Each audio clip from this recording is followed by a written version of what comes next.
বিসমিল্লাহির রহমানির রহিম। সকল প্রশংসা আল্লাহর, সকল ক্ষমতার মালিক আল্লাহ মহান। আসসালামু আলাইকুম আমার প্রাণ প্রিয় সকল আপনজন, কেমন আছেন? আমি আপনাদেরই কান্তা আপা আবারও চলে আসলাম। আজকে হচ্ছে 12/6/2026 সাল। আল্লাহর নামে কাজ শুরু করলাম। আমি আমার আল্লাহর ঘরে সালাম ও দোয়া পৌঁছে দিলাম। আমার প্রিয় নবীজি রওজা মোবারকে সালাম ও দোয়া পৌঁছে দিলাম।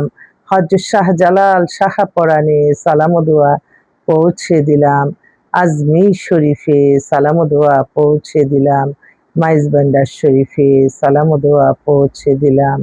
আল্লাহ আপনি নামাজ রোজা ইবাদত বন্দেগী কবুল আর মঞ্জুর করে নেন, আমিন। আমি আপনাদেরই কান্তা আপা আবারও চলে আসলাম আপনাদের মাঝে। আমার এই একটাই ফেসবুক আইডি, আর কোনো আইডি নাই। যেহেতু আমরা সামাজিক কাজ করি, আমাদের সাথে অনেকেরই সাথে পরিচয় হতে হয়। অনেক পরিবারের সাথে আমাদের অনেক অ্যাটাচমেন্ট। তো অনেকেই আছে হয়তো আমার ছবি দেখে, সেটা কিন্তু আমি না। আমার এই ফেসবুকই সবসময় মনে করবেন, এটাই আমার। আর প্রতিদিনই আমি আমার দৈনন্দিন কাজের মানে আমার প্রত্যেকটা সময় আমার কাজের মধ্যেই থাকতে হয়। তো এই কাজের মধ্যে থেকেই হয়তো আমরা ছবি টবি দিয়ে, এটা দিয়ে আবার অনেক কিছু অনেকেই বলে। আসলে সামাজিক যোগাযোগের মাধ্যমে যদি আমরা ভালো কিছু প্রচার করি, ভালো যারা তারা কিন্তু অ্যাকসেপ্ট করে, আবার যারা খারাপ তারা আবার অন্যরকম মিথ্যা কাল্পনিক গল্প বানায়।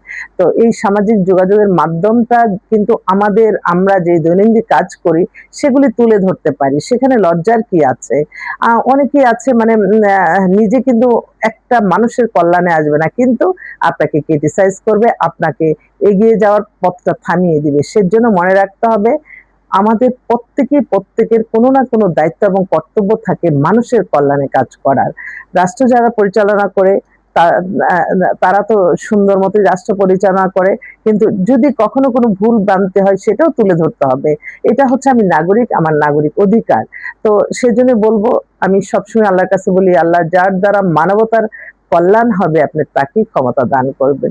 সত্যিই তাই। আলহামদুলিল্লাহ, আলহামদুলিল্লাহ, আলহামদুলিল্লাহ। আমাদের এই যে কালকে বাজেট পাস হলো, তো আমাদের মানে মধ্যবিত্তদের জন্য সুবিধা হয়েছে, জিনিসপত্র মানে নিত্য পণ্য যেগুলি আছে সেগুলি আসলে কমানোই সবচেয়ে বুদ্ধিমানের কাজ। আর যারা বিত্তশালী তাদের একটা বাড়ি না হাজার বাড়ি, আমেরিকায় বাড়ি, বিদেশে বাড়ি, ব্যাংক ব্যালেন্স ভর্তি। তারা যে শৌখিনতার জন্য যেগুলি করবে সেগুলি বাড়ানো ঠিক। তাই না? আমি আমার ব্যক্তিগত মতামত দিলাম। তো আমাদের আমরা সুন্দরভাবে যদি আমরা ভালোভাবে একে অন্যের পাশে থাকি, তাহলে তো সমাজে এত অস্থিরতা থাকবে না। কেন এত মানুষ মানুষের ক্ষতি করবে? এটাই অবাক হয়ে যাই। তারপরে এই যে একটা কিছু ঘটলে একজন সমস্যাগ্রস্ত হয়েছে, কিন্তু আপনি Facebook এর মাধ্যমে তাকে একদম নিকৃষ্ট করে ফেললেন। সেটার ভিত্তিতে আপনি বিচার কাজ পরিচালনা করলেন। অথচ সে সেটা না। এটার জন্য আল্লাহর কাছে জবাবদিহিতা করতে হবে। আমি আমার ব্যক্তিগত মতামত। যেমন আসলে আমরা করোনা কালেও তো দেখেছি ডাক্তাররা যারা সেবা প্রদান করে, যেমন আমি আমার এই সেবার কারণে একটা মানুষের জীবনসঙ্গী পেয়ে যায়, সঙ্গিনী পেয়ে যায়। ঠিক তদ্রূপ উপরে আল্লাহ ডাক্তারদের আমাদের বেশি সম্মান করতে হবে।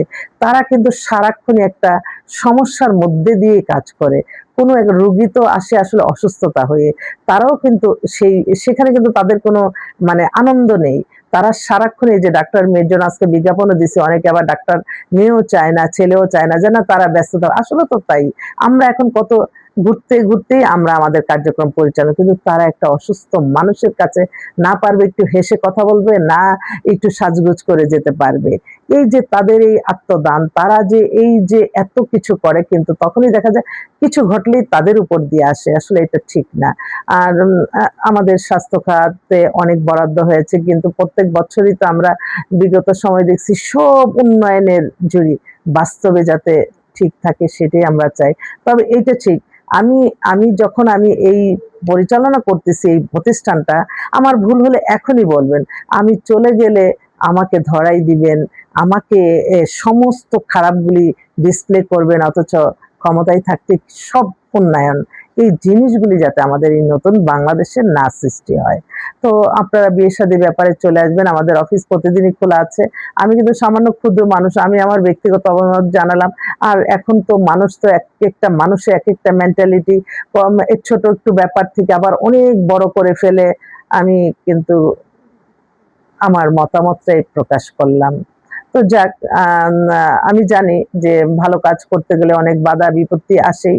তো আমি আপনাদের দোয়া চাই। আপনারা দোয়া করবেন যাতে সুন্দরভাবে আমার এই প্রতিষ্ঠানটা পরিচালনা করতে পারি এবং সবাই যাতে আমরা ভালো থাকি। কেউ কারো ক্ষতি করব না, কারো প্রতি হিংসা করব না। ইসলাম পৃথিবীর শ্রেষ্ঠতম ধর্ম। আমরা ইসলামকে অনুসরণ করে চলবো। ইনশাআল্লাহ সবাই মিলেই ভালো থাকবো।